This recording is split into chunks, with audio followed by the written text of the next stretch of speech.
नमस्कार मित्रांनो, मी प्रवीण पाटील. आपल्या यूट्यूब चॅनलमध्ये पाटील सायकल रायडर ह्या यूट्यूब चॅनलमध्ये सगळ्यांचं स्वागत आहे. आज मी एक आपल्याला किस्सा सांगणार आहे. जेव्हा माझी इच्छा ताज हॉटेलमध्ये चहा पिण्याची झाली, तेव्हा मी बीडवरून मुंबईपर्यंत सायकलवर गेलो.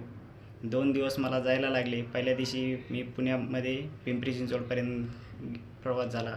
दुसऱ्या दिवशी मी मुंबईमध्ये गेलो. मुंबईमध्ये गेल्यानंतर तिथं सायकल लावली. सिक्युरिटीला विचारलं मी, मला चहा प्यायचा आहे, जमेल का? त्यांनी नकार दिला, कारण की ते म्हणले ऑनलाईन बुकिंग लागते, असं लागतं तसं लागतं.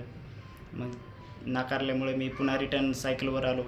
बीडवरून पुन्हा जरा थोडेसे पैसे कमवले. पैसे कमवून मी पुन्हा मग पुण्यापर्यंत लिफ्ट घेत आलो आणि लिफ्ट घेऊन पुण्याहून एक इर्टिगा गाडी भाड्याने केली.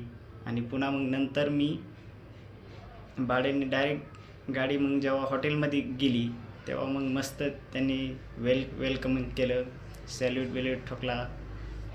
आणि मग मी तेव्हा तिथे चहा प्यायला गेलो. मग मस्त चहा कॉफीचा आनंद घेतला. ती सगळा 800 रुपयाला तिथे कॉफी आहे. रात्रीचे 12 वाजले होते. मस्त एक ड्रायव्हरला पण एक कोल्ड कॉफी पाजली. म्हटलं तुम्ही तरी कधी पिणार आहेत असंच. आणि ती कॉफी मला 8,000 रुपयाला पडले, कारण की 1,600 रुपये कॉफीचे, 5,500 रुपये भाडं, असे 8,000 रुपयेची कॉफी होती. पण खूप आनंद झाला. ओके, धन्यवाद. भेटूया एक नवीन ब्लॉगमध्ये.